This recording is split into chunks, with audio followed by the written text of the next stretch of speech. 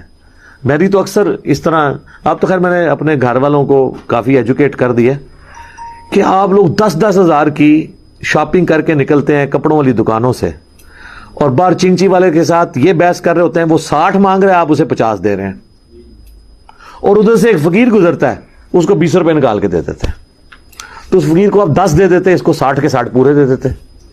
جو محنت مزدوری کر رہا ہے اس کا حق ہے.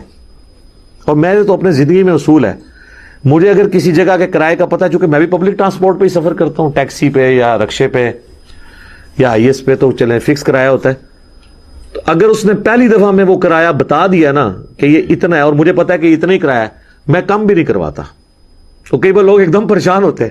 ایک دو بار تو جب میں نے کہا ٹھیک ہے چلیں, وہ کہتے ہیں نہیں جی لے جاؤ, وہ ڈر جاتے کہ یار یہ کون سا بندہ ہے جی, اس کو 120 بتایا تو اس نے 100 بھی نہیں کہا, تو یہ کیڑے چکر ہیں چاہے, یا اس کو یہ شک پڑ جاتا ہے کہ میں نے واقعی کم مانگ لیا ہے, مجھے زیادہ مانگنا چاہیے تھا, ایسا بھی ہو جاتا ہے. اور جو بٹھا لیتے ہیں پھر میں ان کو راستے میں بتاتا ہوں کہ میرے بھائی دیکھو میں نے تمہارا کرایہ کم نہیں کروایا. کیوں نہیں کروایا؟ تم نے جائز مانگا تھا, تو آمدہ بھی جائز مانگنا. ہم بھی تمہاری طرح کے ملازم پیشہ لوگ ہیں, ہم کوئی یعنی چندوں پہ تو نہیں پل رہے, یا ہم لوگوں کی جیبیں نہیں ہتھیاتے ہیں کہ ہمارے پاس اتنا مال ہو کے ہم جو ہے وہ اپنی علیحدہ سے ٹیکسی کے اوپر سفر کر رہے ہوں. تو ہماری بھی کوشش ہوتی ہے کہ یار بس جتنا نامینل طریقے سے گزارا ہو سکے, تو اس کو ریئلائز بھی کرا دیتے ہیں. وما ملکت ایمانکم, اور جو تمہارے قبضے میں ہیں تمہاری لونڈیاں اور غلام, جو میں نے پہلے بھی عرض کیا کہ یہ سسٹم آبسلیٹ ہو چکا ہے, لیکن ان کے حقوق اپنی جگہ تھے. جو اور اس کو آج ماڈرن فارم میں آپ اس فارم میں سمجھ سکتے ہیں کہ ہر وہ چیز جو آپ کے انڈر آتی ہے, آپ کے گھر میں کام کرنے والے جو لوگ ہیں, اگرچہ وہ لونڈی اور کنیز کے نہیں, وہ آزاد لوگ ہیں, لیکن بہرحال وہ آپ کے انڈر تو آتے ہیں, تو آپ ان کی بھی ضرورتوں کا خیال رکھیں. اور اس حوالے سے میں کہوں گا کہ دنیا میں خوش نصیب ترین ملک جو ہے نا وہ پاکستان ہے. پاکستان میں غریب لوگ تو چل ہی چیریٹی کے اوپر رہے ہیں. یہاں پر یعنی لوگ اپنے گھر میں کام کرنے والوں کے ساتھ بہت زیادہ حسن سلوک کرتے ہیں. اگر گھر والوں میں سے کوئی باہر سے آتا ہے تو وہ اپنے گھر میں کام کرنے والی جو عورتیں ہیں ان کے لیے بھی کوئی نہ کوئی گفٹ لے کے آتا ہے, ان کو بھی کچھ نہ کچھ کپڑے لے کے دے دیتے ہیں. کل کو ان کے بچیوں کی شادیاں ہوتی ہیں تو پھر وہ جن گھروں میں کام کرتی ہیں وہ پھر ان کو ہیلپ آؤٹ کرتے ہیں. اور یہ آلموسٹ ہر جگہ ہو رہا ہے, اور یہ ہمارے اس معاشرے کی خوبصورتی ہے, اس کلچر کی خوبصورتی ہے, اور اسلام کی دین ہے یہ کہ ظاہر ہے کہ خرچ تو وہی کرتا ہے جسے امید ہو آخرت میں ملنے کی, لیکن اس میں یہ چیز ہونی چاہیے کہ آپ اپنے ملازم کو زکوٰۃ اس نیت سے نہیں دے سکتے کہ اب یہ میرے ساتھ ضرورت سے بڑھ کے اس نے سلوک کرے چونکہ میں نے اسے زکوٰۃ دی ہے.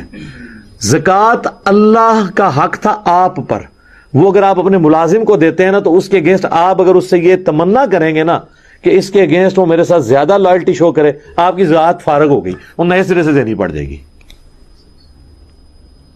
ملازمین کو زکوٰۃ دینے والا معاملہ بڑا خطرناک ہو جاتا ہے. ایک لمحے کے لیے بھی آپ کو یہ خیال آ گیا, چلے دل میں وسوسہ آنا اس پہ گرفت نہیں ہے, لیکن آپ نے اسے ایگزیکیوٹ کر دیا, اسے ڈانٹ دیا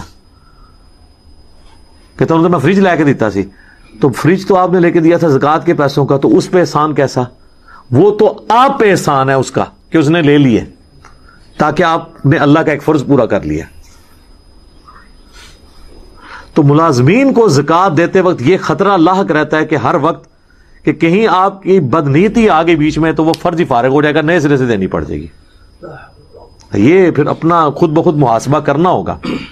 بعض لوگ یہ کرتے ہیں پھر اس کے اگینسٹ ان سے ڈبل مزدوریاں کروا رہے ہوتے ہیں, اور ظاہر ہے وہ تو بیچارے پسا ہوا طبقہ ہے تو انہوں نے تو کرنا ہی کرنا ہے. تو لہٰذا حسن سلوک والا معاملہ ان کے ساتھ ضرور کریں. وہ اکثر لوگ پوچھتے ہیں. ہاں جو غیر مسلم آپ کے گھروں میں کام کر رہے ہیں ان کو آپ اپنی زکوٰۃ نہیں دیں, لیکن صدقہ اور خیرات تو ان کو دے سکتے ہیں, عام صدقہ اور خیرات, اور آپ کو ثواب بھی ہوگا اس کے اوپر. زکوٰۃ اسپیسیفکلی مسلمانوں کا حق ہے کہ پہلے ان کو دی جائے. البتہ اگر مسلمان امیر ہو جاتے ہیں یا ان کی بیسک نیڈز پوری ہو جاتی ہیں پھر آپ غیر مسلم کو بھی زکوٰۃ دے سکتے ہیں. ان کو کہا جاتا ہے مؤلفۃ القلوب، تالیف قلب کے لیے ایسے لوگوں کو زکوٰۃ دینا تاکہ وہ اسلام کی طرف مائل ہوں، تو ان کو بھی زکوٰۃ پھر دی جا سکتی ہے. لیکن یہ اس صورت میں جب مسلمانوں سے آپ فارغ ہو بیٹھیں. یہ نہیں ہے کہ مسلمان ذلیل ہو رہے ہیں اور آپ غیر مسلموں کو زکوٰۃ دے رہے ہیں. پہلا حق ان کا ہے کہ ان کو زکوٰۃ دی جائے. باقی جو عام جتنی بھی نفلی عبادات ہیں، چاہے قربانی کا گوشت ہو، صدقہ اور خیرات ہو، عقیقے کا کھانا ہو، عام جو نظر نیاز اللہ کی راہ میں آپ دیتے ہیں، 11ویں نہیں اللہ کے لیے، جو وہ سب کی سب آپ غیر مسلم کو بھی دے سکتے ہیں. اس کو بھی کھلانے کا ثواب ہے. قرآن میں دیکھیں جگہ جگہ